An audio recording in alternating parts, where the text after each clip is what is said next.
Hello and welcome everyone to the latest edition of cybersecurity discussions between Ideal Integrations, Blue Bastion, and Henderson Brothers.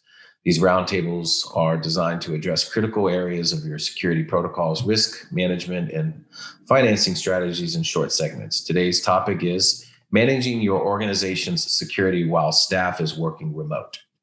First question directed toward Luke and Corey. Let me introduce our panel again.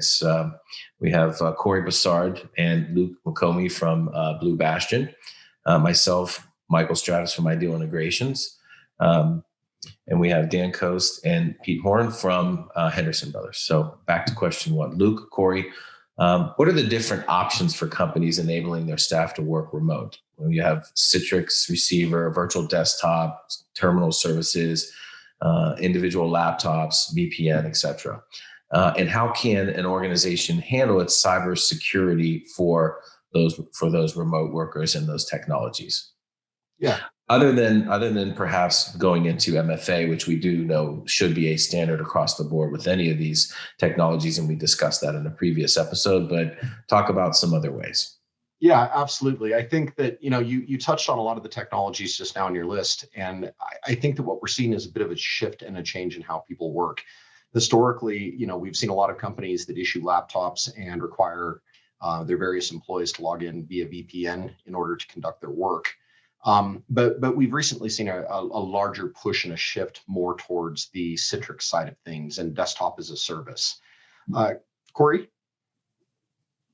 Yeah, absolutely. So there's a whole lot of different ways to kind of slice that as well, right? So taking those technologies that you're utilizing and digging into them to see what all security solutions already exist inside of them, right? So obviously there's going to be the MFA that we've talked through already, but maybe from the VPN service, is there any type of check that will allow you to check, is this who they say they are? Certain firewalls have things called like hip checks, for example, that can say, hey, is an antivirus installed? Is this an updated machine?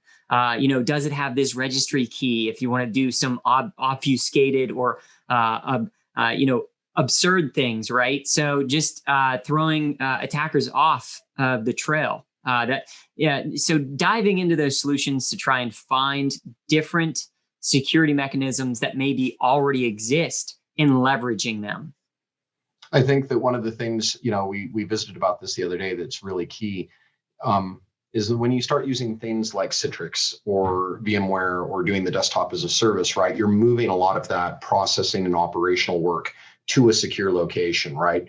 Where with VPN, it may still just be residing on somebody's personal laptop, and then you're trying to secure the connection.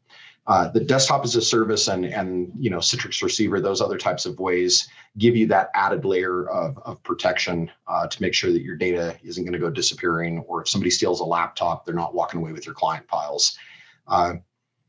Daniel?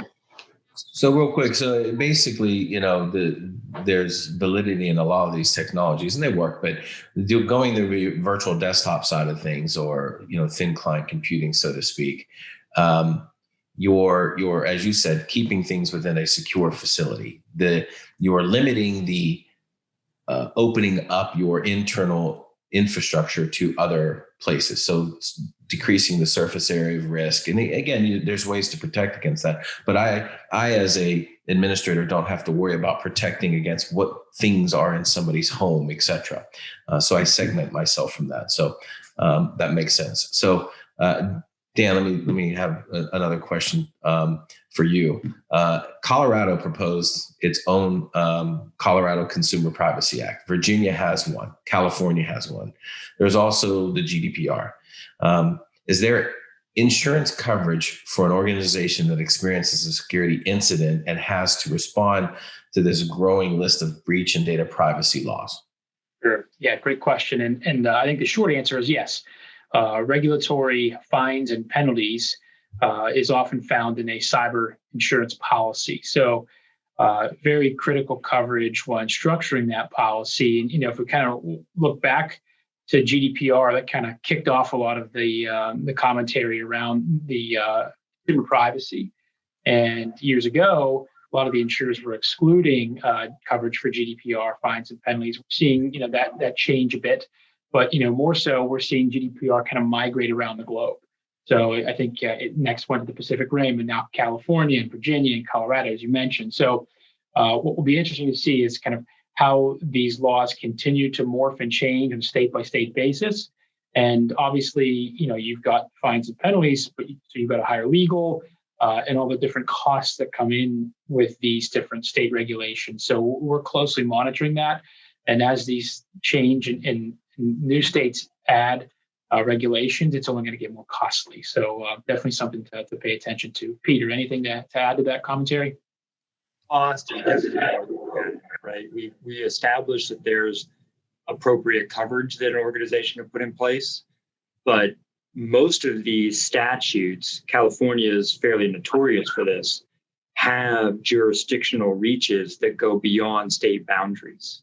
So, if you are marketing to California residents, for example, or you collect data for EU citizens under the GDPR, those laws and regulations apply to your organization.